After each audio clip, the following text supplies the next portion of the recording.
ketika suamiku terobsesi dengan YouTube, kisah nyata pasangan lansia. Sayang, aku menemukan sesuatu yang luar biasa di YouTube. Ini adalah rahasia agar kita bisa hidup lebih sehat. Malam itu, suami saya tiba-tiba memegang tangan saya dan mulai mengatakan hal-hal aneh. Selama 42 tahun kami hidup bersama, baru kali ini saya melihat semangat yang begitu membara di matanya. Halo, semuanya. Setelah video saya sebelumnya tentang hubungan suami istri, banyak sekali interaksi yang masuk. Baik melalui kolom komentar maupun email, berbagai pendapat telah dikirimkan kepada saya. Sejujurnya, saya menerima banyak kritik, tetapi di saat yang sama, banyak juga yang memberikan dukungan. Namun, dalam proses interaksi tersebut, ada seseorang yang mengirimkan kisah dari sudut pandang yang berbeda. Oleh karena itu, hari ini saya telah menyiapkan sebuah cerita dengan solusi yang lebih realistis dan hangat, yang bisa kita semua pahami dan pelajari bersama. Sebelum memulai cerita, mohon dukungannya dengan menekan tombol subscribe dan like. Terima kasih. Perkenalkan, nama saya Siti Aminah, usia 65 tahun. Saya dan suami adalah pasangan biasa yang sudah menikah selama 42 tahun. Suami saya, Bambang Susilo, tahun ini berusia 68 tahun.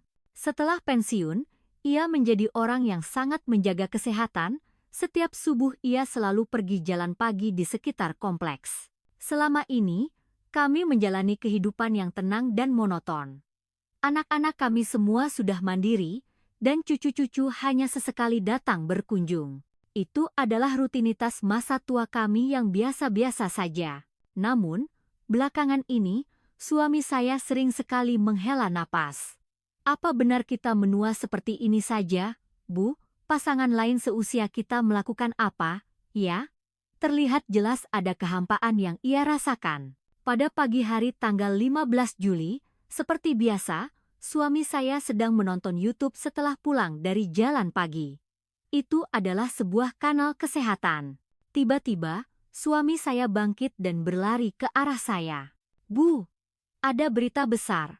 Ada apa? Bapak sakit? Bukan. Ini kabar baik. Aku baru saja lihat di YouTube.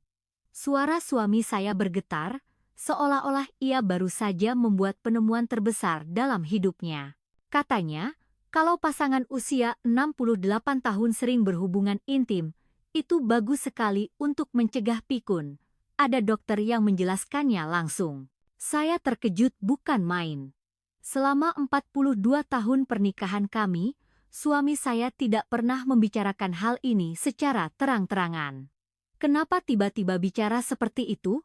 Pak, kita ini sudah umur berapa? Sekarang adalah waktunya kita benar-benar menjaga kesehatan. Suami saya mengeluarkan buku catatan yang biasa ia gunakan dan menunjukkannya kepada saya. Di sana, sudah tertulis rapi, hubungan suami istri, efek, mencegah pikun, demensia, manfaat, aktivasi otak, melancarkan sirkulasi darah. Anjuran, 2,3 kali seminggu. Lihat ini, Bu. Semua sudah Bapak catat. Sepertinya selama ini kita terlalu abai. Melihat ekspresi serius di wajahnya, saya merasakan ada sesuatu yang telah berubah. Suami saya yang biasanya pendiam dan kaku, kini menjadi sangat proaktif. Jadi, maksud Bapak apa? Mulai sekarang, demi kesehatan kita, ayo kita lakukan ini dengan benar. Di YouTube dibilang, harus minimal 2 kali seminggu agar ada efeknya. Suami saya menggenggam tangan saya. Genggamannya kasar, namun terasa hangat. Kita sudah hidup 42 tahun, Pak, masa sekarang baru? Bukan baru sekarang, Bu. Justru sekarang adalah awal yang sebenarnya, kalau kita mau hidup sehat dan tidak pikun. Saya bisa merasakan semangat aneh dari matanya, seolah ia kembali ke masa mudanya. Tapi saat itu, saya tidak tahu perubahan seperti apa yang akan dibawa oleh semangat ini ke dalam pernikahan kami. Keesokan harinya, suami saya mulai menunjukkan perubahan-perubahan kecil. Begitu saya membuka mata di pagi hari, ia sudah datang membawa secarik kertas. Mungkin ini kebiasaannya selama 30 tahun bekerja sebagai PNS di bagian pengawasan mutu. Ia tidak bisa tenang jika tidak mencatat segalanya. Bu, ingat yang kemarin kita lihat di YouTube? Mulai hari ini, kita mulai secara serius, ya. Serius apanya? Manajemen kesehatan kita. Lihat ini, semalam sudah Bapak rapikan. Di kertas yang ia tunjukkan, tertulis, metode sehat hubungan suami istri. Tujuan, pencegahan pikun. Frekuensi, minimal 2 kali seminggu. Waktu dianjurkan, pagi hari. Pelaksanaan, teratur dan konsisten. Pak, kenapa sampai harus dicatat seperti ini? Tentu saja. Kalau kita melakukannya sembarangan tanpa tahu ilmunya, tidak akan ada efeknya untuk kesehatan. Suami saya memegang tangan saya, kali ini lebih erat dari biasanya. Rasanya selama ini kita hidup terlalu seadanya. Bu, sekarang, ayo kita lakukan dengan benar. Benar bagaimana maksudnya? Aku lihat di YouTube, melakukannya di pagi hari adalah yang terbaik untuk sekresi hormon. Dan katanya, minimal 2 kali seminggu baru bisa membantu kesehatan otak. Saya merasakan keseriusan dalam suaranya, seolah-olah ia sedang memulai sebuah proyek penting. Sejak hari itu, segalanya benar-benar berubah. Suami saya pulang lebih awal dari jalan paginya, lalu mendekati saya. Bu, habis olahraga badan jadi hangat. Sepertinya ini waktu yang paling pas. Tiba-tiba sekali, kemarin di YouTube dibilang, melakukannya setelah berolahraga itu baik untuk sirkulasi darah. Bahkan saat sedang berhubungan, suami saya sesekali berbicara. Ini bagus untuk otak kita, Bu. Terasa sekali badan jadi hangat. Sama sekali tidak romantis. Rasanya seperti sedang melakukan senam kesehatan. Setelah selesai, suami saya melihat kalender dan membuat lingkaran di tanggal hari itu. Menandai apa itu? Tanda kalau hari ini sudah selesai. Kita harus periksa sudah berapa kali dalam seminggu. Beberapa hari kemudian, minat suami saya mulai mengarah ke hal-hal yang semakin aneh. Suatu hari, ia datang sambil menunjukkan ponselnya. Bu, aku lihat di YouTube, kalau pakai yang seperti ini, efeknya bisa jauh lebih bagus. Di layar ponselnya, penuh dengan gambar produk-produk seperti gel dan krim. Untuk apa barang-barang seperti itu? Katanya bisa membantu meningkatkan fungsi pria. Kalau fungsi kita menurun karena usia, efek pencegahan pikunnya juga berkurang. Lalu, ia benar-benar memesannya dari Tokopedia. Pak, apa tidak apa-apa membeli barang seperti itu? Ini investasi kesehatan, Bu. Dan lihat ini juga. Suami saya menunjukkan layar lain, kali ini isinya suplemen. Katanya arginin dan maca bagus untuk sirkulasi darah. Di YouTube dibilang, ini sangat efektif untuk pria usia 60,70-an. Sampai beli suplemen juga? Tentu saja. Kondisi tubuh harus prima dulu, baru bisa bermanfaat untuk kesehatan otak, kan? Saya kembali melihat semangat aneh di matanya.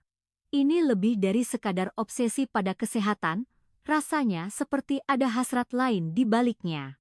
Pak, sepertinya ini sudah agak berlebihan. Berlebihan? Ini semua demi kesehatan kita, apanya yang berlebihan? Manajemen yang tepat baru akan membuahkan hasil. Mendengar itu, saya tidak bisa berkata-kata lagi. Saya tidak tahu apa niat sebenarnya yang tersembunyi di balik alasan kesehatan itu. Sejauh mana tuntutan suami saya yang kecanduan informasi kesehatan dari YouTube ini akan berlanjut. Suami saya yang mendekatinya secara sistematis layaknya mantan pengawas mutu, dan saya yang merasa semakin terbebani. Di bagian selanjutnya, situasi yang lebih tidak terduga akan terjadi. 2 hari kemudian, sebuah paket benar-benar tiba di rumah. Pak, paketnya datang. Suami saya, dengan semangat seperti anak kecil, merobek kotaknya. Apa yang keluar dari dalamnya benar-benar membuat saya bingung. Ini apa? Itu yang aku lihat di YouTube. Gel penguat fungsi pria.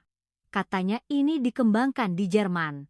Pemandangan suami saya, yang membaca buku petunjuk dengan begitu serius terasa sangat lucu sekaligus menyedihkan. Kita harus tahu cara pakainya dengan benar agar efektif. Pak, tidak usah pakai yang seperti itu juga tidak apa-apa. Tidak bisa, Bu. Di YouTube dibilang 90% pria usia 60,70-an mengalami penurunan fungsi. Kita bukan pengecualian. Malam itu, suami saya benar-benar membawa gel itu ke kamar. Nah, sekarang ayo kita lakukan dengan benar. Baunya aneh. Seperti campuran aroma mentol yang menyegarkan dengan bau obat. Pak, ini aman? Tentu saja. Di YouTube dibilang sudah melewati uji klinis. Ini teknologi Jerman, Bu. Setelah suami saya memakainya, memang ada yang berbeda. Tapi, aduh, aneh rasanya. Tiba-tiba suami saya mulai mengerutkan wajahnya. Kenapa? Apanya yang aneh? Panas. Bukan. Dingin? Bukan. Gatal. Suami saya berlari ke kamar mandi dan mulai membasuhnya dengan air. Bu, ini aneh sekali. Terlalu menusuk rasanya. Setelah eksperimen gelnya gagal, suami saya beralih total ke suplemen. Keesokan harinya, paket lain datang. Kali ini isinya berbagai macam suplemen. Arginin, matcha, ekstrak ginseng, dan ekstrak kerang. Suami saya menjelaskan satu persatu. Ini untuk melebarkan pembuluh darah, ini bagus untuk sekresi hormon, dan yang ini untuk meningkatkan stamina. Semua ini Bapak minum? Tentu saja. Di YouTube dibilang, harus dikonsumsi secara komprehensif agar ada efek sinergi. Setiap pagi, suami saya mulai meminum 7 hingga 8 butir suplemen sekaligus. Pak, apa tidak terlalu banyak? Banyak? Segini itu standar. Anak-anak muda bahkan minum lebih banyak dari ini. Namun, beberapa hari kemudian, hal-hal aneh mulai terjadi. Suami saya tidak bisa tidur di malam hari. Bu, aku tidak bisa tidur. Kenapa? Apa ada yang sakit? Tidak tahu. Jantungku berdebar-debar dan badan terasa panas. Keesokan paginya, kondisi suami saya masih aneh. Ia terlihat jauh lebih sensitif dan cemas dari biasanya. Pak, sepertinya ini karena suplemennya. Coba dikurangi sedikit. Tidak boleh dikurangi. Ini tandanya efeknya mulai bekerja. Di YouTube juga dibilang, di awal-awal bisa ada gejala seperti ini. Suami saya kembali menunjukkan buku catatannya. Hari ke-3 konsumsi. Denyut jantung meningkat, suhu tubuh naik, vitalitas meningkat. Perlu dilanjutkan. Saat itu, teman saya di kompleks, Bu Dewi, datang berkunjung. Usianya 71 tahun, dan dia juga sering pusing karena masalah suaminya. Siti, suamimu kenapa akhir-akhir ini? Katanya di grup jalan pagi dia cerita yang aneh-aneh. Mbak Dewi, sebenarnya, saya menceritakan semua yang terjadi. Mulai dari kanal kesehatan YouTube, gel, hingga suplemen. Bu Dewi tertawa sambil berkata, ya ampun, suamiku juga begitu tahun lalu. Persis sama. Benarkah, Mbak? Iya. Gara-gara nonton YouTube, dia jadi heboh sendiri. Tapi pada akhirnya, kira-kira pengalaman seperti apa yang dialami oleh Bu Dewi? Suami saya yang semakin aneh karena efek samping suplemen dan nasihat dari teman yang punya pengalaman serupa. Bagaimana situasi ini akan berkembang? Mari kita ikuti terus. Suamiku juga persis sama tahun lalu, kata Bu Dewi. Dia benar-benar gila gara-gara nonton kanal kesehatan di YouTube. Bu Dewi menyesap tehnya dan mulai bercerita lebih lanjut. Awalnya cuma suplemen, tapi lama-lama benar-benar tidak ada obatnya. Tidak ada obatnya bagaimana, Mbak? Dia mulai pesan macam-macam barang aneh dari online. Semacam alat bantu, begitu. Ekspresi Bu Dewi menjadi muram, dan saya melihat suami saya sudah menunjukkan gejala-gejala ke arah sana. Setelah Bu Dewi pulang, suami saya kembali dari jalan pagi. Bu, aku dapat penemuan hebat. Katanya dengan suara bersemangat sambil membawa ponselnya. Tadi waktu jalan, aku dengar dari Pak Joko, katanya ada barang yang dipakai anak-anak muda sekarang. Apa itu? Lihat ini. Dijual di internet. Saya terperanjat melihat layar yang ditunjukkan suami saya. Pak, barang-barang seperti ini. Kenapa tidak boleh? Katanya ini bisa membantu kesehatan. Malam itu, suami saya mulai membujuk saya dengan sungguh-sungguh. Bu, kita butuh solusi yang realistis untuk usia kita. Solusi realistis? Iya. Di YouTube dan di internet juga dibilang begitu. Banyak pasangan usia 60,70-an yang mendapat bantuan seperti ini. Suami saya kembali menunjukkan ponselnya, penuh dengan iklan-iklan aneh. Jangan dilihat, Pak. Itu semua bohong. Bohong bagaimana?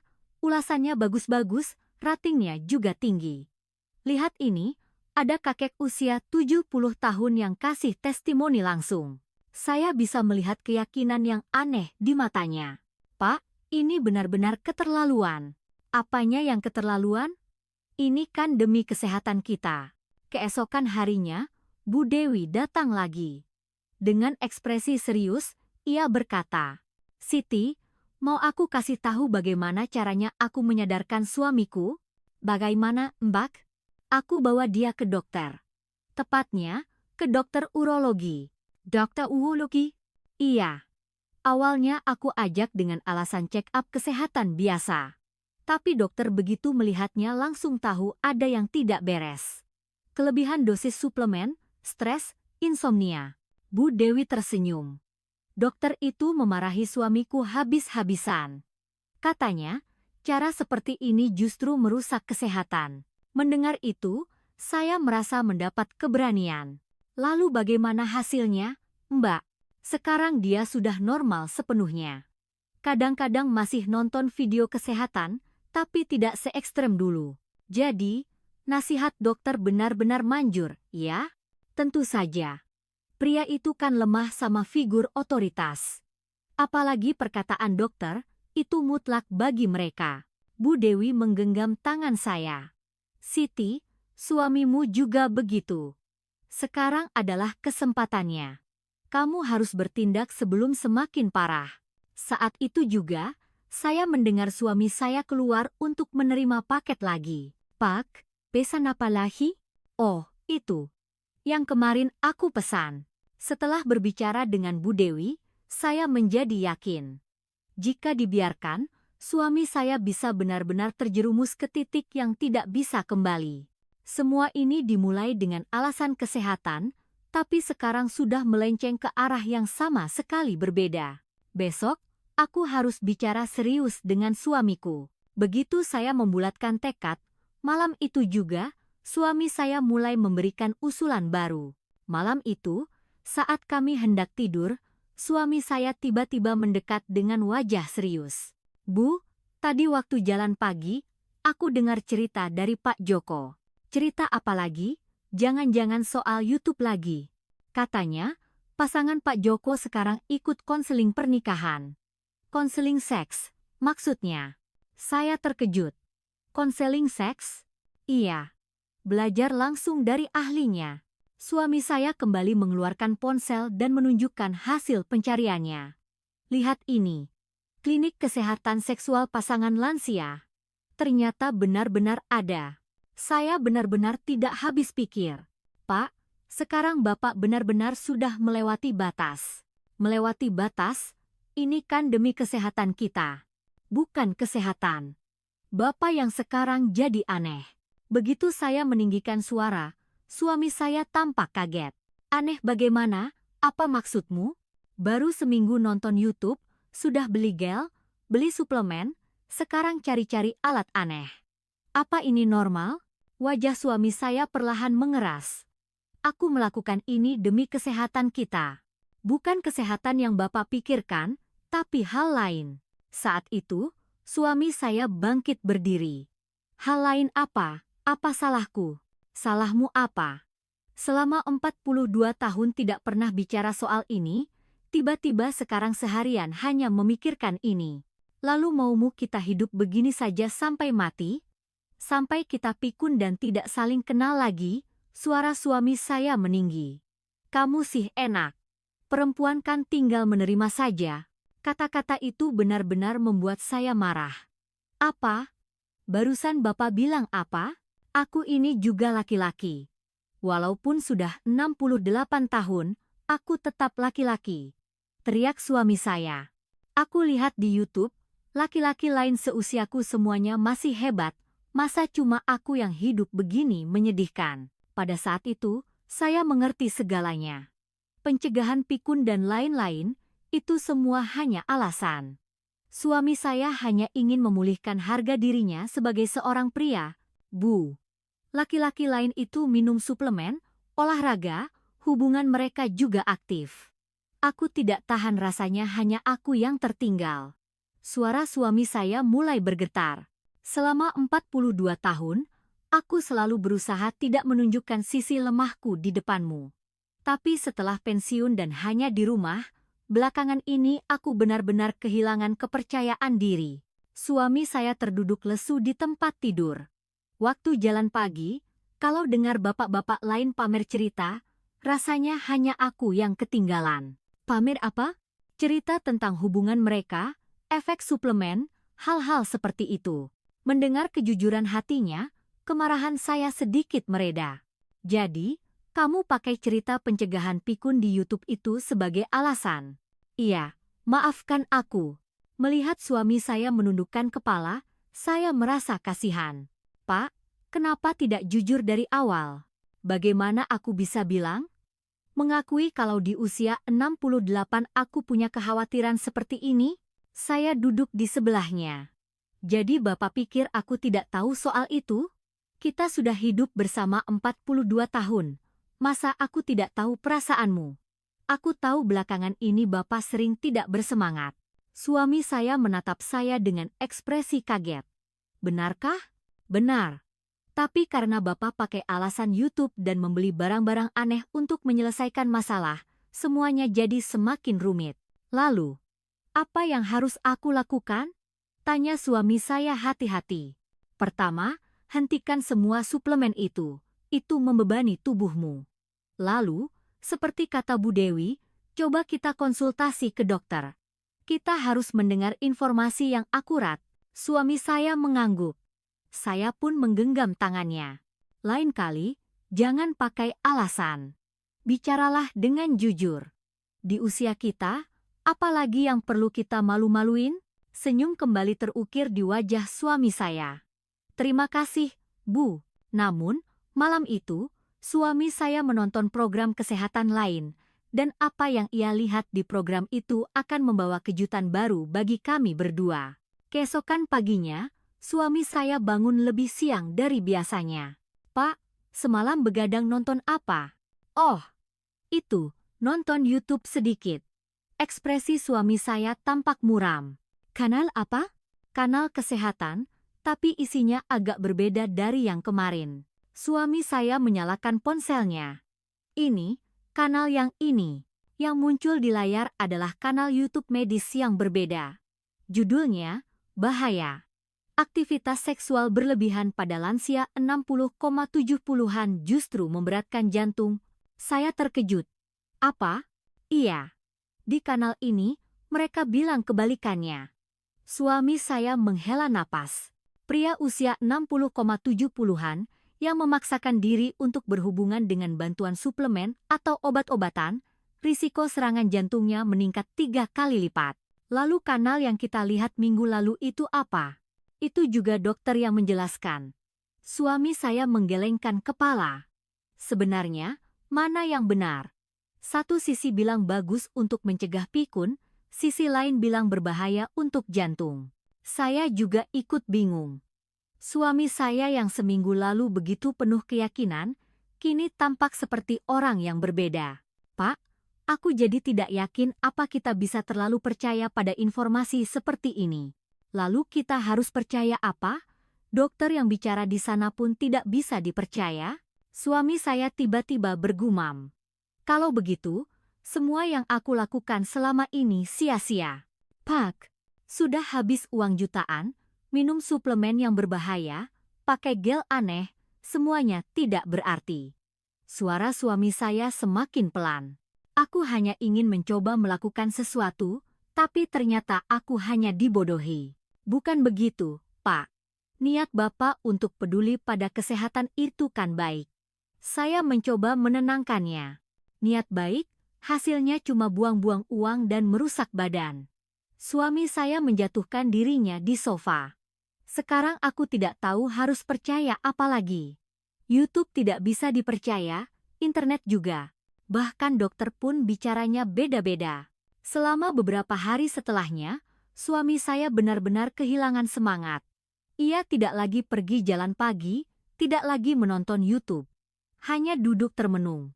Pak, ayo makan. Tidak lapar. Tetap harus makan. Mau makan apa juga aku tidak tahu. Di YouTube, makanan ini dibilang bagus, besoknya dibilang jelek. Suami saya sepertinya benar-benar kehilangan gairah hidup. Saya pun dihadapkan pada masalah baru.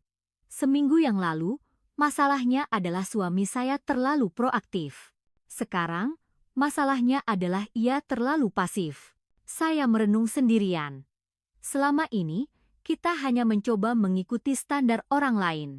Kita tidak pernah memikirkan cara kita sendiri.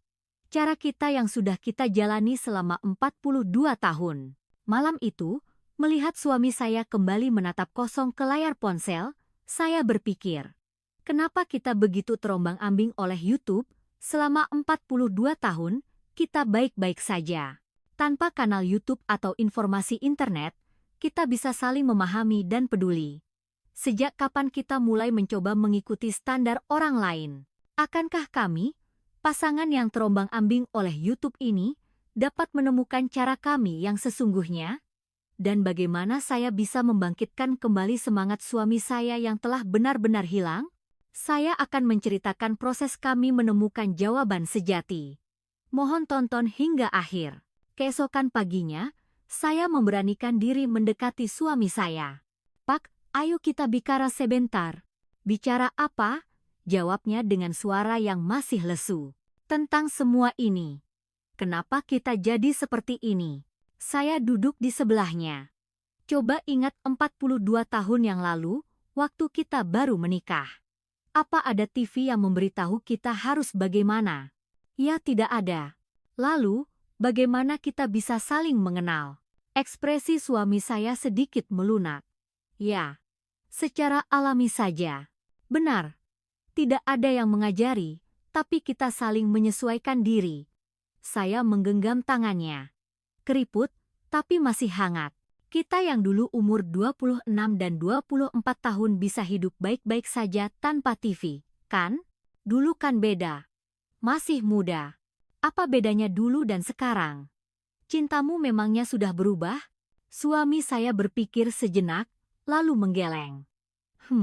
Rasanya malah semakin dalam. Kalau begitu, kenapa tiba-tiba kita mau mengikuti apa kata YouTube? Tanya saya hati-hati.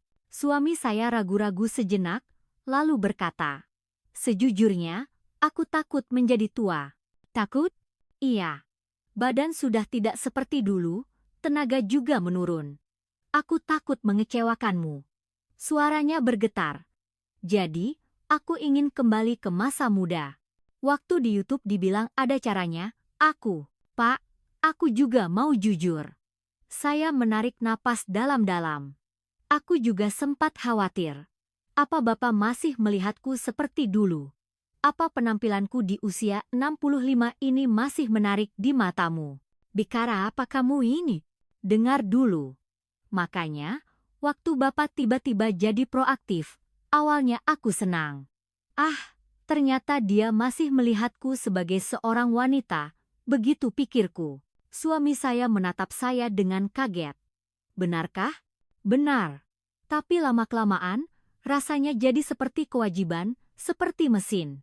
Saat itulah aku mulai kecewa. Rasanya Bapak melakukannya bukan karena cinta, tapi karena tuntutan kesehatan. Bukan seperti itu maksudku. Aku tahu. Tapi rasanya begitu. Suami saya menggenggam tangan saya erat. Maafkan aku. Aku benar-benar minta maaf. Tidak ada yang perlu dimaafkan. Kita berdua sama-sama canggung. Saya balas menggenggam tangannya. Mulai sekarang, jangan dengarkan YouTube. Dengarkan hati kita sendiri. Lalu, Apa yang harus kita lakukan? Seperti dulu saja. Jangan terburu-buru, jangan memaksa. Lakukan secara alami, kalau mau ya lakukan, kalau tidak ya tidak usah. Suami saya tersenyum. Itu adalah senyum pertamanya yang tulus dalam seminggu terakhir. Dan suplemen itu, hentikan saja. Itu membebani tubuhmu. Baiklah, akan kubuang semua. Malam itu, suami saya mendekat dengan hati-hati. Bu, iya, boleh. Aku peluk saja. Itu adalah pertanyaan yang baru pertama kali saya dengar dalam 42 tahun. Sikapnya yang meminta izin terasa begitu manis. Tentu saja boleh. Saat suami saya memeluk saya tahu dia melakukannya bukan karena suplemen atau gel, tapi murni karena cinta. Momen itu, untuk pertama kalinya setelah sekian lama, hati saya terasa begitu hangat. Beberapa hari berlalu, suami saya perlahan kembali seperti dulu. Ia mulai jalan pagi lagi, dan meskipun masih menonton YouTube, ia tidak lagi menelannya mentah-mentah. Bu, di YouTube ada bahasan kesehatan lagi. Apa lagi katanya? Katanya jalan kaki itu obat terbaik. Jalan 10.000 langkah sehari bisa menyembuhkan semua penyakit. Suami saya tertawa. Tapi kita akan hidup dengan cara kita sendiri yang paling pas buat kita. Betul. Kita coba jalan kaki. Coba main bulu tangkis juga. Saya tersenyum menatapnya. Rasanya, suami saya yang sebenarnya telah kembali. Seminggu kemudian, suami saya pulang dari jalan pagi dengan ekspresi sedikit canggung. Pak, ada apa tadi? Pak Joko cerita lagi. Katanya ada produk baru yang bagus. Saya menjadi tegang, khawatir suami saya goyah lagi. Produk apa lagi? Suami saya tertawa. Oh, itu, pelindung lutut model baru. Untuk dipakai waktu jalan pagi. Saya tertawa lega. Ya ampun, kirain apa? Jangan-jangan Bapak mikir yang aneh-aneh lagi?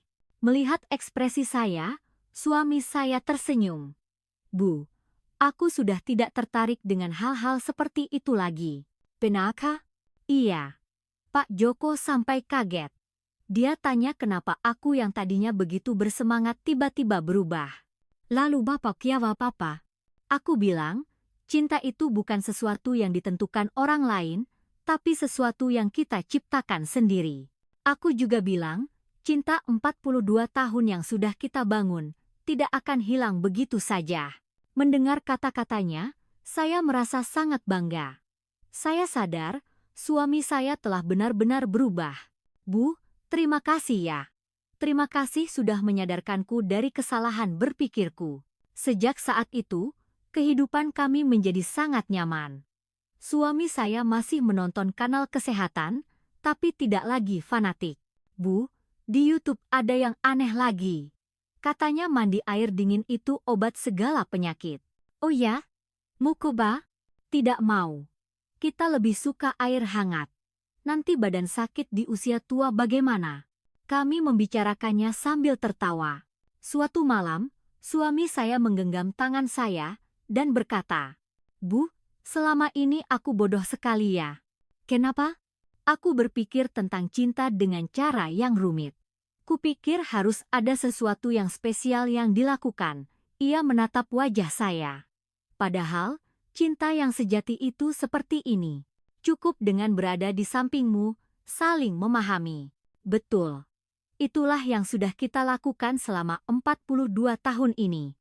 Beberapa hari kemudian, Bu Dewi datang berkunjung. Siti, suamimu benar-benar berubah, ya. Bagaimana, Mbak? Tadi ketemu di jalan, wajahnya cerah sekali. Ada kejadian apa? Saya menceritakan singkat apa yang telah terjadi. Ya ampun, pantas saja dia kelihatan begitu damai. Suamiku harus belajar dari dia. Bu Dewi tertawa. Mbak, aku juga banyak belajar dari kejadian ini. Belajar apa? Bahwa di usia senja pun, cinta itu harus terus dipelajari. Dan kita tidak perlu mengikuti standar orang lain. Yang terpenting adalah komunikasi, saling terbuka tentang isi hati. Bu Dewi mengangguk. Kalian ini benar-benar bikin iri. seperti pacaran lagi setelah 42 tahun menikah. Sekarang, pernikahan kami terasa sangat nyaman. Kami tidak memaksakan diri, tidak membanding-bandingkan dengan orang lain. Kami hidup dengan cara kami, dengan ritme kami sendiri. Terkadang, suami saya memijat bahu saya dan berkata, "Bu, sepertinya inilah metode kesehatan yang sesungguhnya. Kalau hati tenang, badan juga ikut sehat." Benar, Pak. Biarpun di YouTube dibilang bagus, kalau hati kita tidak nyaman, tidak ada gunanya. Para penonton sekalian, bagaimana kisah kami? Semakin bertambahnya usia, kita pasti akan menerima banyak sekali nasihat dari sekitar. Dari YouTube, internet, atau dari kenalan. Namun, yang paling penting bukankah suara hati kita sendiri? Untuk pasangan yang telah hidup bersama puluhan tahun, orang yang paling mengenal kita adalah pasangan kita sendiri. Daripada bersusah payah mengikuti standar orang lain, mendengarkan hati satu sama lain dan menciptakan cinta dengan cara kita sendiri, bukankah itu kebahagiaan yang sesungguhnya? Cinta terus berlanjut, bahkan di usia senja. Hanya saja, caranya sedikit berubah. Saling memahami, peduli, dan berkomunikasi, saya rasa itulah cara mencintai yang paling indah bagi pasangan lansia. Melihat suami saya yang kini sedang tertawa sambil menonton YouTube di samping saya merasa sangat bersyukur. Kedepannya, kami akan terus saling mencintai dengan cara kami sendiri. Semoga Anda semua juga tidak goyah oleh suara-suara di sekitar dan terus menjaga cinta istimewa Anda. Tidak ada jawaban yang pasti dalam cinta. Semoga Anda menemukan jawaban versi pasangan Anda sendiri. Terima kasih telah mendengarkan cerita panjang kami. Oh ya, sebagai catatan, saat cerita ini diadaptasi menjadi video, nama tokoh, lokasi, dan dialog akan kami kembangkan agar lebih hidup dan menarik. Interaksi seperti ini dengan Anda semua adalah sumber energi bagi kami untuk menciptakan konten yang lebih baik. Terima kasih.